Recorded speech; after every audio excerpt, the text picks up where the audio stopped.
The Consumer Theory on the Diamond versus Water Paradox by Alexander Mann. So, what is consumer theory? According to Investopedia, it is the study concerning how people decide what to spend their money on, given their preferences and their constraints. This brings us to our main topic, the paradox between diamonds and water, otherwise known as the paradox of value. When we speak of the paradox between the two, we're talking about the value of both objects. Broadly speaking, water is more useful than diamonds in terms of survival. However, diamonds have a higher price in the market. The thought had originated in the philosopher Plato's book, Euthydemus, but Adam Smith also pondered about this paradox as well. However, if we were to analyze this paradox, it becomes crystal clear as water why choosing either one isn't wrong. In looking at the labor theory of value, we must examine the term value.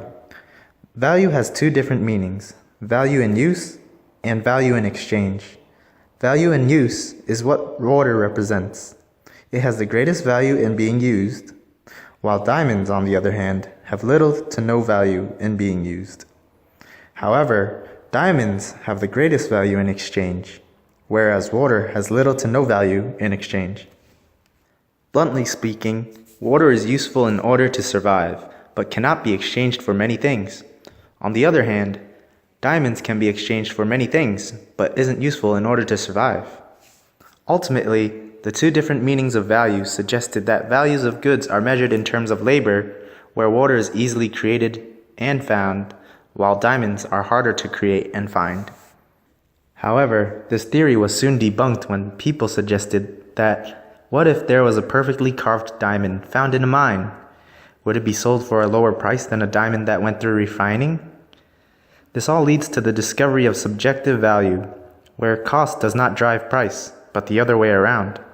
A diamond is not valuable because it comes from a valuable land, mined with difficulty or used expensive machinery to shape the diamond. It is valuable because people enjoy wearing the jewelry.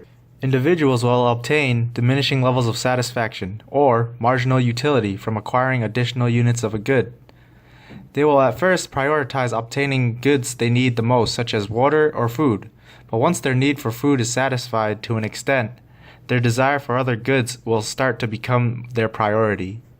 According to Eugen von Böhm-Bawerk, an Austrian economist, marginal utility was described as a farmer who has 5 sacks of grain.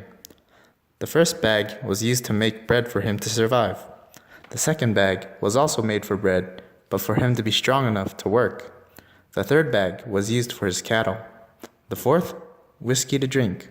And the fifth, to feed pigeons. If the farmer lost one bag, he would not reduce each activity by a fifth, but just stop feeding the pigeons. Only when he loses 4 bags will the farmer eat less, since it is his most productive use of grain. It is worth his life. In conclusion, it is not the value of the total amount of water or diamond that sets the price, but the value of each additional unit of water and diamonds. Anything after 1 unit of water is worth less to people because there is a large supply of water in our world. However, an additional unit of a diamond is greater in value than an additional unit of water since there is a low supply of diamonds.